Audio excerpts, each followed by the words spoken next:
Hola, buenas noches. Hoy bastante más tarde de lo habitual. Realmente, vamos a decirlo así, estamos de movilidad y se nos ha complicado mucho el día. Un día realmente intenso en las cosas que pueden suceder más que en las cosas que han sucedido.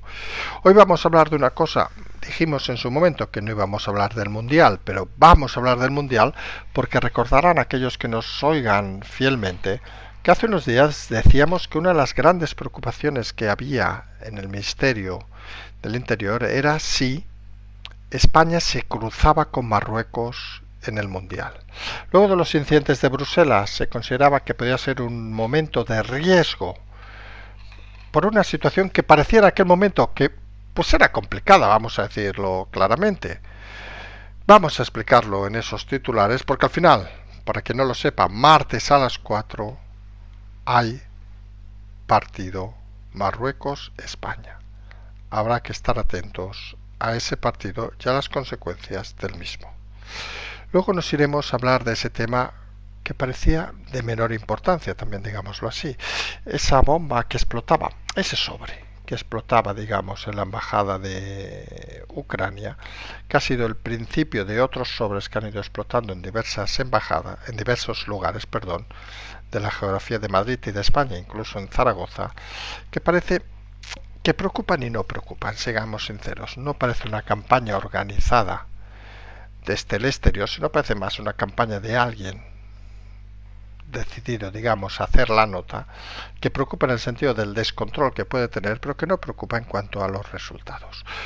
Luego iremos a hablar de esa sensación cada vez más clara que aparece vista en los datos, por ejemplo, del paro, de esa tendencia del gobierno a mentir en todo lo que dice. Parece que las cifras del paro no son las reales, algo que aquí hemos comentado en más de una ocasión, y que nos llevan incluso a ese siguiente punto, que es esa nueva rectificación del señor Lamban. Recordemos que ya rectificó ayer en un tuit y parece que vuelva a rectificar sus manifestaciones, lo cual nos dice entre líneas que estamos delante de una situación de miedo. Miedo porque la situación política, y es el siguiente punto donde entremos, se está cada vez más viralizando. Tenemos por un lado Podemos, por otro lado tenemos a Vox, que parece que están entrando en esa dinámica de que a ver quién chilla más y consigue más resultados. Finalmente nos centraremos hoy solo en España, nos iremos a esas quejas, con toda la razón, de los policías, del colectivo de policías, sobre ese último vídeo de Montero, donde queda claro que los criminaliza y parece que no acaba de entender que si no fuera por las fuerzas y cuerpos de seguridad del Estado, las cosas en este país seguramente serían bastante peor. Es algo obvio que alguno obviamente parece no entender a estas alturas. Pues entramos, si les parece, en el primer tema de la noche. Eso que parecía que nosotros explicamos hace unos días, que hacíamos, que se estaba viendo con dificultad, vamos a hacerlo así, con suma preocupación, que hubiera un momento dado donde en el Mundial se cruzaran, el Mundial de Qatar, España y Marruecos, pero parecía que no iba a ser. No vamos a entrar en la parte futbolera, obviamente, donde España ha hecho un ridículo hoy perdiendo contra Japón, y donde Marruecos, por cierto, ha ganado su partido, y al final se ha confirmado que Marruecos ha quedado líder de su grupo y España segunda de su grupo, con lo cual se cruzan el próximo martes a las 4 de la tarde en un partido que preocupa y mucho. Luego de los incidentes que hubo en Bruselas y en otras ciudades europeas tras la última victoria de Marruecos, en este caso contra Bélgica, parece que hay una sensación de alarma, vamos a decirlo así, respecto a este partido. Algunos consideran que si pierde Marruecos puede haber conflicto, otros consideran que si gana Marruecos puede haber conflicto. Con lo cual, en todo caso, parece que el conflicto está servido. Y habrá que ver a dónde llega ese conflicto y qué repercusiones tiene ese conflicto. Porque estamos delante de una cosa que se llama fútbol, que se llama deporte. Y algunos tienen claro que utilizan el deporte a veces como mecanismo de unión y de fusión de las diferencias existentes. Y está claro que no llega en el mejor momento un choque entre Marruecos y España, que y ahora sí que, perdón si nos equivocamos, creemos que no había sucedido nunca en un mundial de fútbol, y donde además, curiosamente, Marruecos llega como líder de grupo y España como segundo, con lo cual, teóricamente, debería ser favorito la selección alauita. Estamos en una situación que eleva los mecanismos de control para ese día y eleva la preocupación de lo que puede llegar a pasar. Son de esas situaciones que explicamos hace unos días y algunos nos escribía por privado en aquel momento y nos decía, no hombre, no, que esto no va a pasar, que nunca va a suceder ese enfrentamiento y que en todo caso si pasa no pasará más que un partido de fútbol. Algunos creemos y somos conscientes de que será algo más que un partido de fútbol y que habrá que estar atentos a ese martes, no solo al estadio, sino a todas las repercusiones que tenga ese partido. Es una situación extraña, digámoslo así, porque no había sucedido nunca en este país. Es una situación que pone un poco en tela de juicio las relaciones entre dos países vecinos. Hemos comentado en más de una ocasión que las relaciones políticas, las relaciones policiales, las relaciones de alto nivel entre ambos países son muy correctas, aunque alguno no lo entienda, pero no tenemos tan claro que la sensación de los ciudadanos en uno y otro país sea la misma respecto al país vecino. Decimos de unos y decimos de otros. Y tenemos en cuenta que hay una amplia comunidad marroquí en este país y vamos a ver si situaciones como las que sucedieron en Bruselas hace unos días se vuelven a repetir aquí o no, en dependencia del resultado que acontezca. Estamos en el siglo XXI, no hay que olvidarlo, y parece mentira que estas cosas sigan generando polémica, que estas cosas sigan generando una situación de elevado riesgo entre países. No queremos recordar algún acontecimiento que pasó en los años 60 entre países sudamericanos, pero ojo a ese partido del martes a las 4. Van a empezar a ver en los medios en las próximas horas y próximos días como esa preocupación de estas instituciones policiales eleva a riesgo máximo esa jornada. Son cosas que pasan y que a veces algunos no acaban de entender, pero que manifiestan la realidad de una sociedad cada vez más compleja. Como complejo parece el tema de esas bombas que empezaron, y aquí habíamos hecho algún programa luego de la primera bomba, la embajada de Ucrania, incluso en la empresa de Zaragoza que había suministrado lanzacohetes al ejército ucraniano, y realmente valoramos antes de esos programas si había que informar o no. Y insistimos en la misma decisión que tomamos en aquel momento. Oiga, esto es una cuestión de, con todos los respetos, de una persona aislada, a malas de una organización aislada que no tiene más recorrido, que pensamos que miren, que ha hecho una cosa puntual, pero que parece que se ha elevado el tema a un nivel casi político. Estamos hablando ya de al menos 6 artefactos escondidos en sobres, y sobre todo sorprende que el primero que fue recibido, que fue en la Moncloa, no ha sido informado hasta el cabo de 5 días. Imagínense la importancia que habían dado al tema en aquel momento. La realidad es que seguimos pensando que es un tema de consumo interno, lo decimos así de claro, que no debe elevar la preocupación más allá de lo razonable, que no estamos hablando de una organización terrorista que esté actuando en todos los países de Europa en forma simultánea, sino estamos hablando solamente de un personaje de forma unilateral, una pequeña organización que intenta en cierta manera de demostrar su apoyo a unos países, en este caso está claro que a Rusia, haciendo acciones con elementos de pirotecnia, no estamos hablando incluso ni de explosivos, que parece que no van a tener más recorrido que el que han tenido. Es posible que habiendo saltado las cartas el mismo día simultáneamente, a lo mejor llegan a, en vez de a 6, a 8, 10 instituciones o 10 embajadas o lo que sea, pero parece que el recorrido va a ser reducido en este sistema. En todo caso, debe preocuparnos, y eso sí que es cierto, que haya gente que piense que las cosas se solucionan de esta manera, y sobre todo debe preocuparnos también que haya instituciones, estamos pensando obviamente en la Moncloa, que haya tardado tantos días en notificar incluso a la Fiscalía la recepción de un sobre explosivo. Opción A, no le dieron importancia.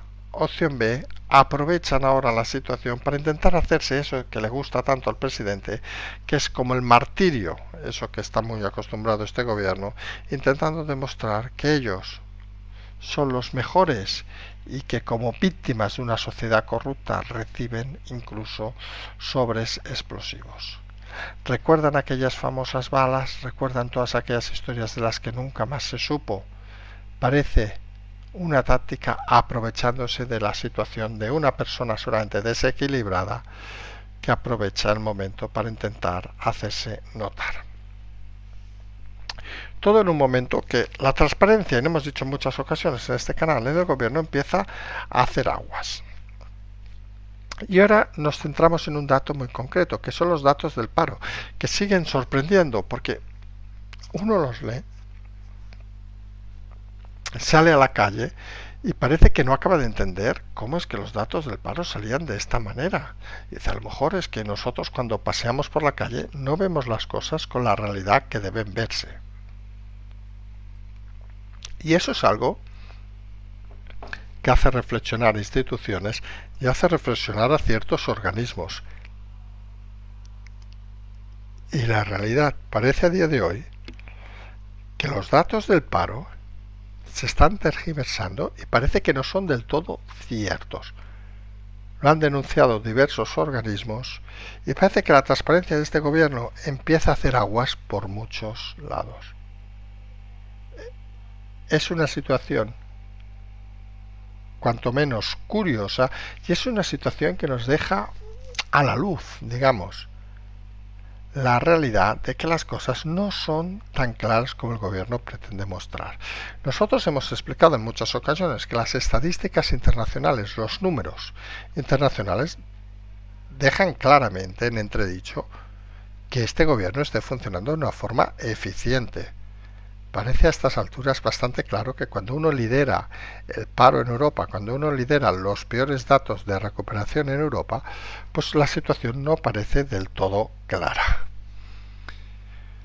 Y opción A, vamos a seguir con el tema de las opciones, o este gobierno lo está haciendo de puta madre y nadie nos estamos dando cuenta, o opción B, este gobierno está literalmente mintiendo.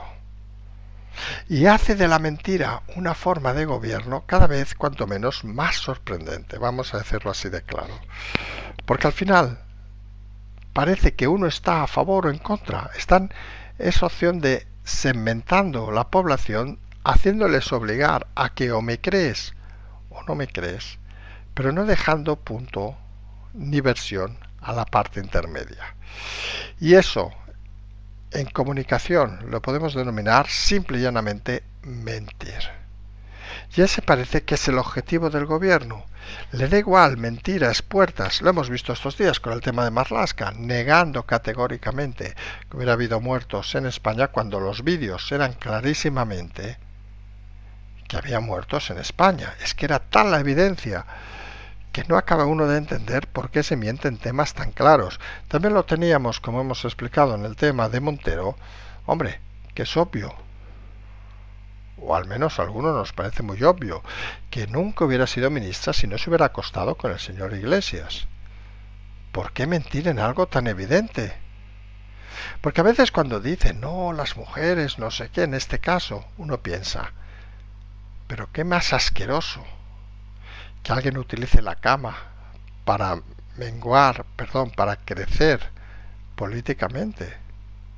Eso sería la confirmación de una estructura antigua de la forma de trabajar de ciertas mujeres que parece que se adecuarían al modelo de Montero de lo que cree que debe ser la política y el movimiento feminista.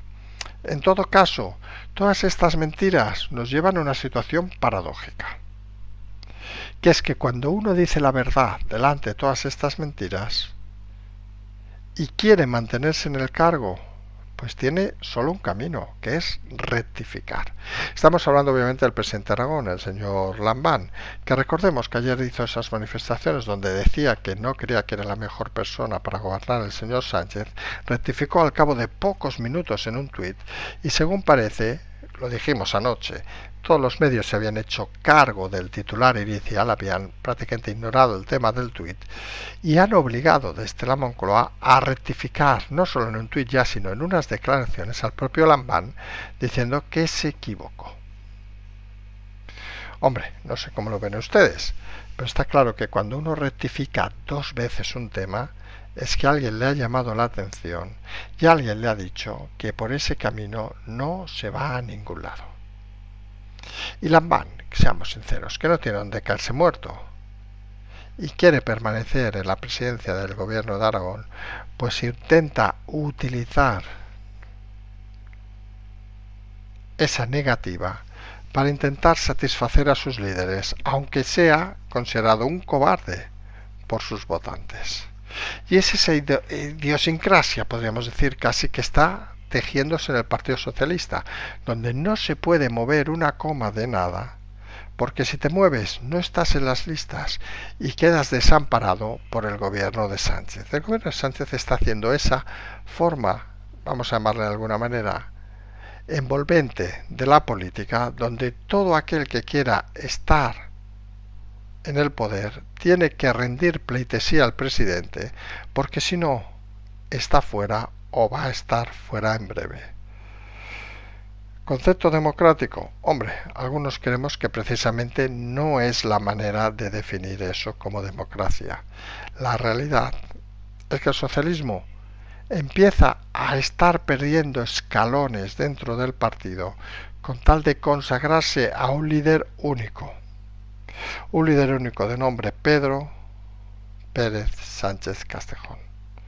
Esa es la realidad actual del Partido Socialista y algunos pensamos, visto desde la distancia, que eso es un buen mensaje para la democracia. Vamos a intentar explicarlo rápidamente. Si el partido mayoritario acaba convirtiéndose en un partido filofascista con un líder único, cuando el líder acabe o pierda las elecciones, el partido desaparecerá. Es el triste fin del socialismo, pero fíjense que ni hasta los que un día critican aguantan media hora con la misma crítica. Es algo, no diremos sorprendente porque los podíamos imaginar, pero es algo que confirma que los políticos del PSOE no están ahí para servir a los ciudadanos, no. Están para servir al líder supremo. Hoy Pedro Sánchez, mañana la Virgen María si es necesario o la cabra de la Legión. Les da igual, ellos solo quieren mantener el cargo y al final hay una cosa obvia, que los votantes, quieran o no, acaban decidiendo las cosas con más practicidad.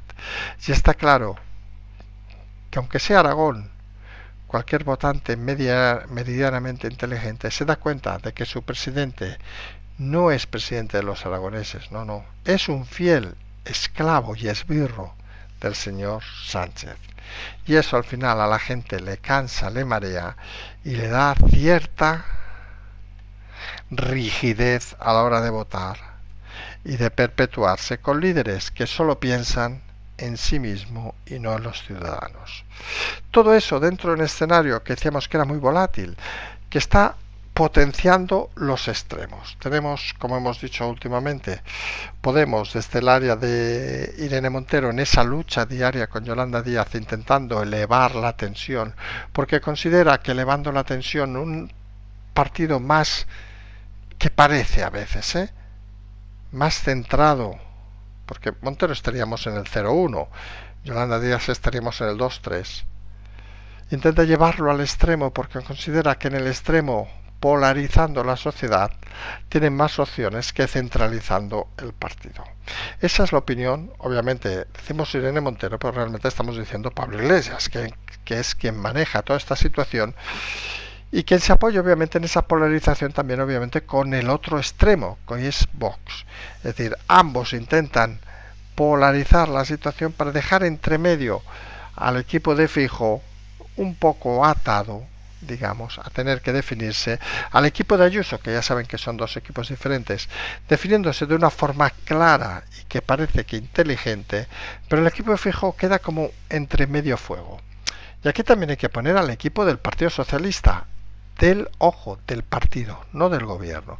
Que el gobierno, como saben de la mano Sánchez, se apunta a una barbacoa si es necesario, o cualquier cosa, con tal de sobrevivir. Pero el partido es otra cosa, porque el partido se enfrenta en mayo a esas elecciones municipales y autonómicas y sabe que el discurso polarizante de Podemos le está restando votos y está llevando a los extremos a mucho votante. Y eso al final, de cara a una postura central, parece que no acaba de encajar. Habrá que ver hasta dónde fuerzan estos partidos toda esta polarización, porque está claro que es una lucha de poderes. Insistimos, hablamos de partidos, no de líderes. El PP y el PSOE intentan centralizar esa lucha, mientras Podemos y Vox intentan llevarla a los extremos. Ciudadanos, por cierto, no pinta nada. Y el independentismo, pues depende cuál se apunta al equipo de los extremos, porque al final son de la misma calaña que ellos. Y eso se ve, por ejemplo, en esas cosas extrañas que hace el Ministerio de Montero, que tiene un presupuesto, por cierto, elevado.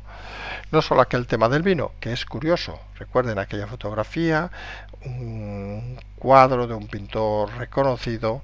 Se ve una mujer en bikini, que era el eslogan, digamos, de esa compañía de vinos que fue denunciada por el Ministerio de Igualdad y que hoy, al darse cuenta de la realidad, del ridículo que habían hecho, ha tirado para atrás la sanción. Hombre, algunos pensamos que cuando se equivoque y lo admite un ministerio, lo mínimo es que dimita al responsable. No diremos que dimita Montero, que ya sabemos que no va a dimitir jamás porque no tiene donde caerse muerta. Pero eso sería la realidad. Pero fíjese que no solo en ese tema parece que están llevando la violencia política que dicen ellos al extremo. También en un vídeo que han sacado hoy denuncian a la policía como cómplices prácticamente de las violaciones. Los sindicatos policiales han denunciado a la ministra Montero porque consideran no solo que es inapropiado, sino que es una falta de respeto. Y aquí hacemos una reflexión que creemos que es importante. Y lo hemos explicado muchas veces en cuanto a los servicios de información o los servicios de inteligencia, que muchas veces no son valorados por su labor en muchas ocasiones brillante y que permite que vivamos todos más tranquilos. Pero aquí queremos referirnos en este caso a los servicios policiales, fuerzas, cuerpos de seguridad del Estado en general, que hacen una labor excepcional para que muchos podamos, por no decir todos, bueno, todos no, porque los chorizos están desagradecidos con ese tema, para que muchos podamos tener una vida más tranquila. Y nosotros lo hemos explicado en alguna ocasión, aquellos que no lo conozcan, por ejemplo, pero imagínense la vida, por decir algo, de un patrullero de la Policía Nacional,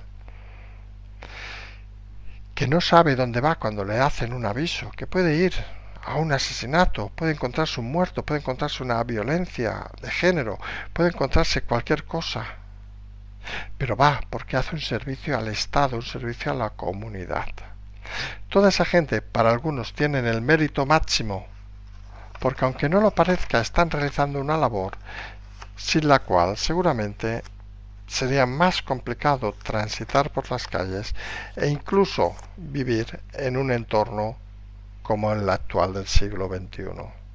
Hay que reconocer la labor de las fuerzas y cuerpos de seguridad del Estado. Luego nos podemos enfadar. Y ponemos ejemplos básicos, cuando nos para un guardia civil y nos pone una multa y dices, joder, no me jodas, Manolo, hostia, que tampoco es para tanto. Por cierto, parece que los guardias civiles están haciendo una huelga desde hoy de multas caídas, vamos a llamarle así, donde, según parece, van a informar a los, en teoría, que se han saltado las normas diciéndoles que no puede ser, que no sé qué, que otro día le multaremos, pero van a dedicarse a no poner multas. Nos parece una idea brillante. Lo hemos dicho más de una ocasión aquí, que creemos que las multas no deben ser una forma de recibir dinero por el Estado, sino deben ser una forma de educar a los ciudadanos. No sabemos exactamente si el modelo sería como si fuera esto los toros, 3 avisos, o como si fuera el VAR, repetir la jugada y ver qué ha pasado. Pero la realidad que creemos algunos es que las multas son una manera de recaudar y que encima lo peor es que las fuerzas y cuerpos de seguridad del Estado, en este caso Guardia Civil o Mossos de Escuadra, en el caso Cataluña, Ertzaintza en el País Vasco, acaban quedando mal por una decisión política. Y hay que pensar, y es importante ese aspecto, que al final todos, y como decimos todos, merecen el respeto máximo, sobre todo aquellos que protegen a los ciudadanos de tener un mañana mejor o un hoy mejor. No se entiende esa campaña de igualdad y algunos acabamos pensando de que realmente hay personajes, como han repetido más de uno, que más que ser ministros necesitarían pasar por algún profesional para que les enseñara que la vida no es así. Acabamos este programa muy tardío, lo admitimos, se nos ha complicado el día, como hemos dicho. Vamos a intentar estar mañana, aunque vamos a tener una mañana muy complicada, pero prometemos que durante este fin de semana vamos a volver con algún programa, lo intentaremos anunciar con tiempo, porque la información sigue siendo interesante. Y de cara al martes, como decíamos, habrá que estar muy atentos a qué medidas se toman para la protección, curiosamente, con los esfuerzos y cuerpos de seguridad del Estado de todos los ciudadanos. Vienen días complejos, nadie lo dude. Estamos realmente antes de Navidad en una temporada muy poco tranquila. Curiosamente, el gobierno pensaba que iba a ser tranquila y la realidad es que ni dentro del partido del gobierno existe tal tranquilidad. Patreon, canal Transferencia, hoy desde Santiago de Compostela. Nos vamos a despedir hasta mañana, donde solamente tenemos programa. No sabemos, seguramente será de noche. Como siempre decimos, simplemente seguimos.